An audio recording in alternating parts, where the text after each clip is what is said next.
마음을 시원하게 은혜로 적시시는 말씀에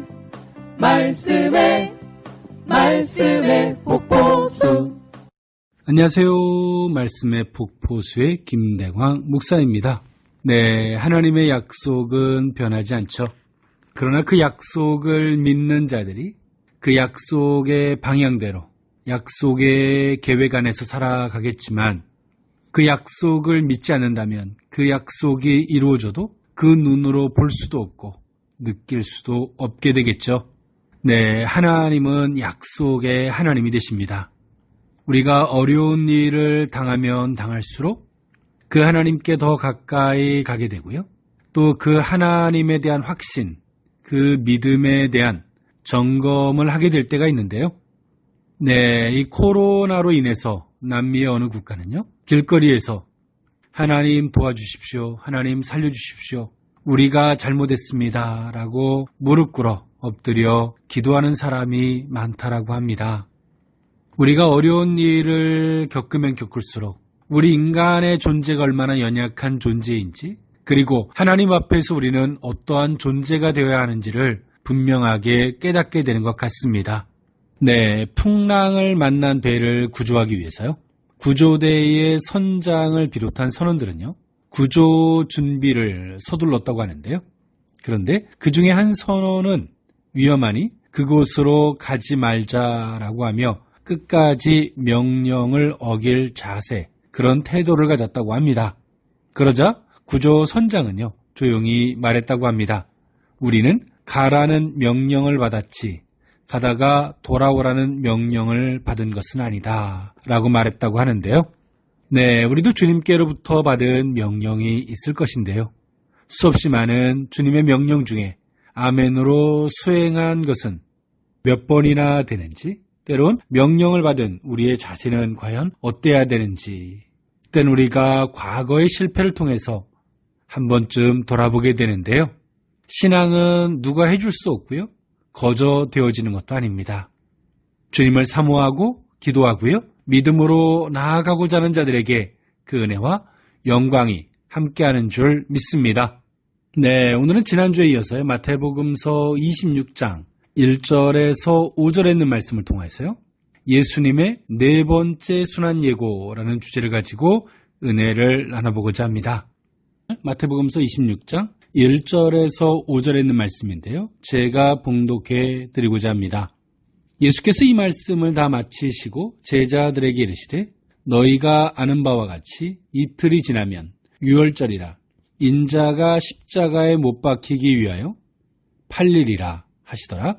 그때 대제사장들과 백성의 장로들이 가이바라 하는 대제사장의 관정에 모여 예수를 흉계로 잡아 죽이려고 의논하되 말하기를 밀란이 날까 하노니 명절에는 하지 말자 하더라. 아멘. 네, 마태복음서 26장 1절에서 5절에 있는 말씀, 오늘 본문의 말씀인데요. 저와 여러분들이 너무나 잘 알고 있는 말씀이죠. 예수님의 네 번째 순환 예고에 대한 말씀입니다. 유대 종교의 지도자들이 꾸미고 있는 음모가요, 점점 구체화되고 있는 시점에서요, 다시 한번 언급되고 있는 예수님의 십자가 순환 예고는요, 14절에서 16절의 내용과 더불어 가룟 유다의 배신을 암시하고 있습니다. 다시 말해서요, 예수님의 십자가 고난과 죽음은요, 반대 세력의 음모에 의해서만이 아니라 제자들 중에 배신자로 인해 이루어질 것이라는 점을 말씀하고 있는 것입니다. 네, 오늘 본문을 좀 자세히 들여다보면요, 26장 1절에 이렇게 시작하고 있습니다. 예수께서 이 말씀을 다 마치시고 라고 오늘 본문을 시작하고 있는데요, 이 말씀은 예수님의 재림, 그리고 재림을 준비하는 지혜로운 자세에 대한 말씀을 하셨던 예수님이신데요, 그 비유에 대한 말씀을 다 마치시고 오늘 제자들에게 네 번째 순환 예고에 대해서 말씀하고 계시는 것이 오늘 본문의 내용이죠. 네, 그러면서 26장 1절 2절에 이렇게 말씀하고 계십니다. 예수께서 이 말씀을 다 마치시고 제자들에게 이르시되, 너희가 아는 바와 같이 이틀이 지나면 유월절이라 인자가 십자가에 못 박히기 위하여 팔리리라 하시더라 라고 마태복음 26장 2절에 그렇게 말씀하고 계시죠. 하나님의 하시는 일, 구속사. 예수님께서 십자가에 못 박혀 죽으심으로 온 인류의 죄악을 대속하셔야 되는 것은 하나님의 계획이셨고요. 또 예수님께서 이루실 사역이었죠. 이 놀라운 은총의 사역 가운데 악하게 쓰임받는 자도 있었지만 또 선하게 쓰임받는 자도 있었다는 것이죠. 그런데요, 하나님 앞에서 악하게 쓰임받고자 하는 자는 아무도 없겠죠. 그런데요, 하나님이 하시는 일들에 대해서 우리가 인간적으로 육신적 안목으로 바라보면 우리는 악인이 될 수밖에 없다는 사실이죠. 오늘 본문도 그와 같습니다. 하나님이 하시는 일, 독생자를 이 땅에 보내셔서 온 인류의 죄악을 그 어깨에 짊어지게 하시고요. 십자가에 못 박혀 죽게 하심으로 대신 형벌을 받게 하심으로 온 인류의 죄악을 대속하시는 사역인데요. 하나님의 이 놀라운 구속사, 그러나 그 현실 가운데 함께했던 예수님의 제자들, 또 유대인들, 빌라도를 비롯한 많은 주변의 사람들, 그들이 예수님의 그 사역 앞에서 그들은 과연 어떠한 것을 선택할 것인가? 그들 속에도 선과 악이 공존했겠죠. 양심이 있었을 것입니다. 그러나 그들이 선택을 할 때 그것이 악이다라고 선택하는 사람은 아무도 없었을 것입니다. 아마도 최선이다, 최소한의 희생으로 뭔가 최대치를 얻고자 하는 이런 논리들이 그들 속에 있었겠죠. 또 어쩔 수 없는 선택, 마지못해 할 수밖에 없는, 그럴 수밖에 없는 선택, 그리고 그 속에서의 합리화들이 존재했겠죠.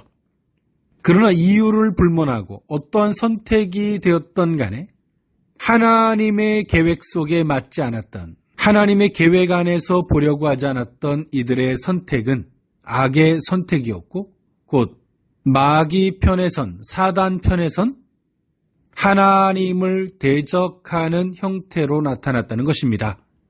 지금 우리가 살아가는 삶 속에서도 이와 같은데요.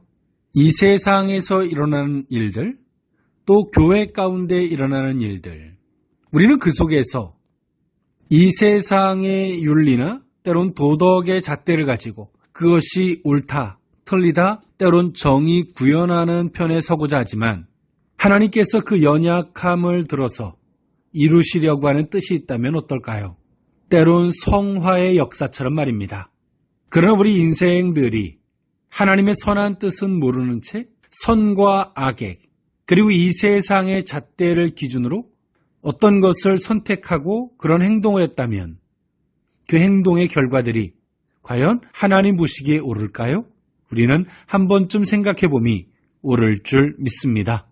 예수님께서는 정말, 그리고 재림에 대한 부분을 말씀하시면서 끊임없이 예수님 말씀하셨던 것이 무엇입니까?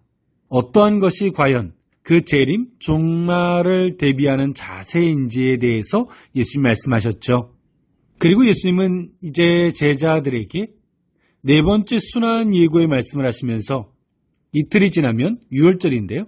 인자가, 예수님께서요, 십자가에 못 박히기 위하여 팔리리라 라고 말씀하고 계세요. 이때의 제자들이 가지고 있었던 정서는요, 예수님께서 베드로에게 내가 나를 부인하리라 라는 말씀 때문에 제자들이 가지고 있었던 보편적 정서는요, 베드로가 예수님을 팔 것이라 라고 생각을 했습니다. 그러는 만큼 베드로는 더욱더 적극적으로 주님을 따르고자 하는 모습으로 함께 했고요. 가룟 유다가 예수님을 팔 것이라는 생각은 제자들은 못했습니다. 가룟 유다 자체도 마찬가지였고요. 때론 예수님께서 이 떡을 찍어주는 자가 나를 팔리라 라고 말씀하셨지만 유대인의 풍습에는요, 그 떡을 찍어주는 자는 손님에 대한 극진한 예의이기도 했기 때문에 예수님의 말씀을 그렇게 직역적으로 받지 못했습니다. 그러나 안타까운 사실은요, 그 배신이 외부로부터가 아니라 예수님이 가장 사랑하고 아꼈던 예수님의 12제자 안에서 나왔다는 사실은 충격적이고 너무나 가슴 아픈 일이기도 했습니다. 네, 3절에요. 그때 대제사장들과 백성의 장로들이 가이바라 하는 대제사장의 관정에 모여라고 성경은 말해주고 있는데요. 여기서 관정에 모였다라고 하는 것은 사내들인 회의가요, 비공식적으로 모였음을 시사해주는 말인데요. 공회의 구성원들은 다음과 같았습니다. 제사장들과요, 서기관들, 또 각 족장들의 장로들 각 24인씩 72인이었습니다. 그리고 여기서 가야바는요, 안나스의 사위로 로마에 의해서 임명된 AD 18년에서 36년경에 로마에 의해 임명된 대제사장이었는데요. 여기서 대제사장직은요, 원래 종신직이었고요, 또 세습직이기도 했습니다. 이들은요, 가야바의 대제사장의 관정에 비공식적으로 모여서 예수님을 본격적으로 죽일 음모를 짜게 됩니다.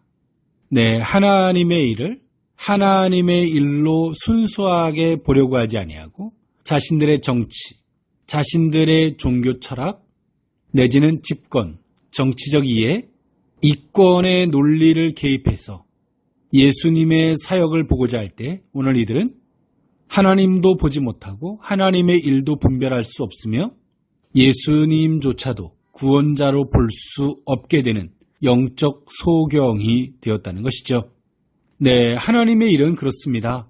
순수하게 보고 하나님을 믿음으로 볼 때만이 하나님을 볼 수 있고요, 하나님의 일로 여겨질 수 있고요, 그 속에서 우리의 구원의 역사를 이루어 가시는 하나님을 발견하게 됩니다.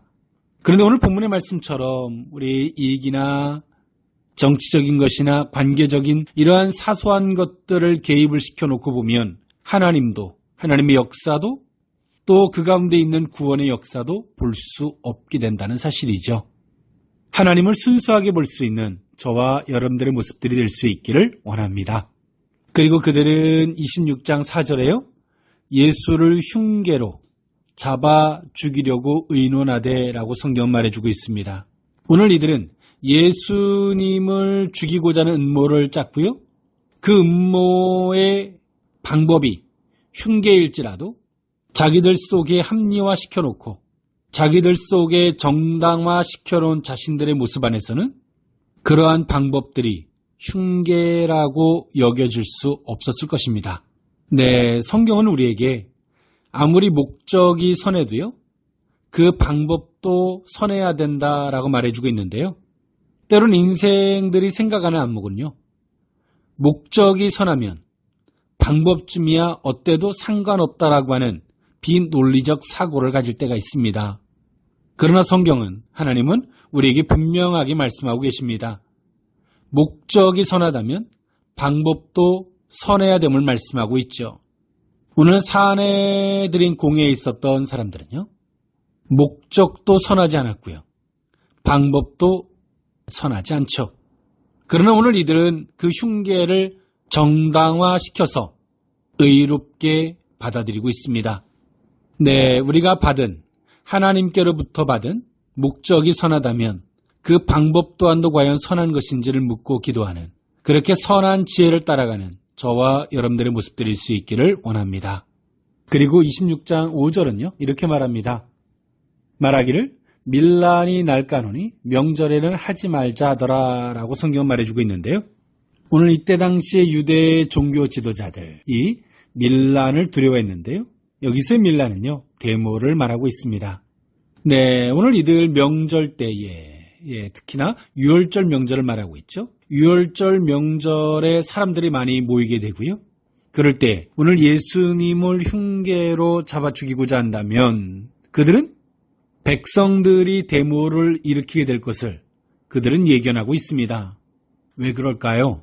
네, 예수님은요, 유대인들에게 있어서 선지자, 선생님으로 여겨지고 있었고요. 예수님은 병든 자를 고쳐주셨고요. 낮은 자, 천한 자를 직접 찾아가셔서 그들을 위로하시고 그들을 고쳐주시고 싸매 주셨습니다. 그렇기 때문에 유대의 명절, 즉 다시 말해서 유월절에 예수님을 흉계로 잡아 죽이고자 한다면 당연히 그 데모가 일어날 수밖에 없다라는 예견. 그것은 당연한 것이겠죠. 오늘 유대 종교 지도자들이 이런 흉계를 꾸미면서도 그들 스스로 그 문제점에 대해서 그리고 백성들에게 유대 민족들에게서 일어날 그 악영향들을 그들 스스로 예견하고 있는 것을 보면 그들 스스로의 행동들이 정당하지 않음을 스스로 증명해 보이면서도 여전히 자기 합리와 다수가 모여서 합의된 걸로 인하여 그것을 선하게 여기는 인간의 악한 모습을 볼 수 있습니다. 네, 예수님을 따랐던 제자들도요, 하나님을 믿는 사람들이었고요. 또 예수님을 잡아 죽이고자 했던 유대 종교 지도자들도 하나님을 믿는 사람들이었습니다. 네, 유대인들도 하나님을 믿는 사람들이었고요. 그런데요, 예수님의 대속의 사역 가운데 제자들은 뿔뿔이 흩어지게 되고요. 가룟 유다는 예수님을 팔고요. 베드로는 예수님을 부인하게 됩니다. 그리고 유대의 종교 지도자들은 흉계를 꾸미고 예수님을 잡아 죽이게 되죠. 또 이러한 행동들 가운데서 유대인들은 언제 그랬냐는 식으로 유대 종교 지도자들의 행동들에 대해서 묵인하게 됩니다. 왜 하나님을 믿는 사람들을 통해서 이런 어처구니 없는 결과들이 나올 수 있을까요? 그것은 간단합니다. 인간의 입장에서 하나님을 보고자 하는 것입니다. 내 방법 안에서 또 이 세상의 잣대와 기준 안에서 옳고 그름을 정해놓고 하나님을 보고자 하는 것이죠. 그리고 우리가 다수의 합의를 통해서 옳다고 정의를 내려놓고 하나님을 보고자 한다면 하나님이 보이지 않습니다. 그리고 하나님이 하시는 일도 볼 수 없게 되죠. 이때 당시 종교 지도자들이 다음과 같았고요. 예수님의 제자들조차도 그러한 일들에 그러한 편에 서게 된다라고 하는 사실은 정말 슬프고도 안타까운 일일 수밖에 없습니다.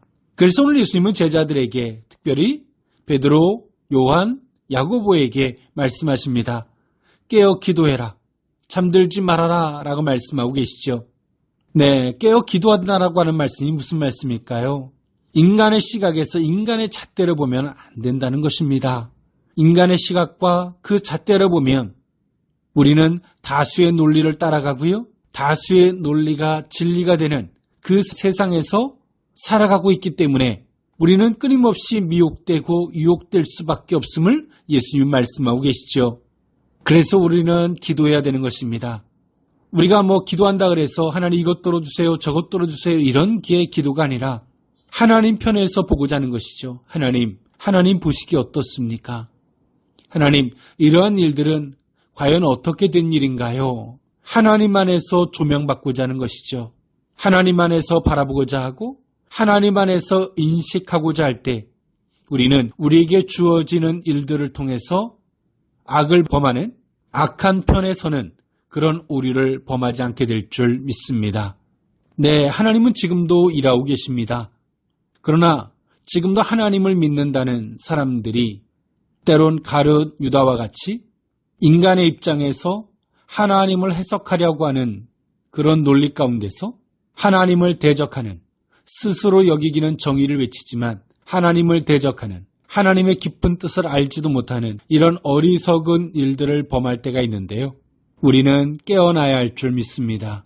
우리가 잠든 시각이 아니라 깨어있는 시각에서 주님이 하시는 일을 바라볼 수 있는 저와 여러분들일 수 있기를 원합니다. 한 주간도 그리스도 예수 안에서 승리가 있대요. 하나님 안에서 모든 것들을 바라볼 수 있는 저와 여러분들일 수 있기를 원합니다. 지금까지 말씀의 폭포수의 김대광 목사였습니다.